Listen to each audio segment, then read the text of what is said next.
दोस्तों सुबह-सुबह उठ के हम चल पड़ा था घूमने के लिए, जाके देखा 2 कबूतर आपका खेल रहा था, बहुत मज़ा आया, बहुत फुर्ती आया मन में। बाद में एक दिन किया आपका मछली मार रहा था, हाँ, बाद में देखा मछली मार रहा है, उधर थोड़ा बहुत रुका था, मछली उठ रहा था, बहुत अच्छा लग रहा था।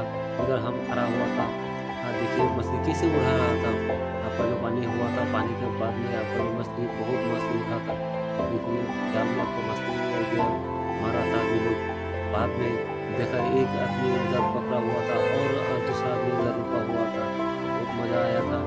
सारा दिन हमने घूमा है, मज़ा आया था, बहुत मज़ा आया था दोस्तों। बाद में हम उसमें मछली थोड़ा भी बहुत लेके आया था। बाद में देखो इधर भी 2 एक आदमी मछली मार रहा था, बहुत मज़ा आया। आपका जो तेजपुर में पानी हुआ था, पानी के साथ वो मछली आया था, बहुत अच्छा लगा था। लोगों का खाने का हो गया था और देखिए ये आदमी धीरे-धीरे रस्सी को फेंकते हुए, जाल को फेंकते हुए और दूसरा और एक आदमी उधर भी रुका हुआ था और दोनों 2 आदमी आया था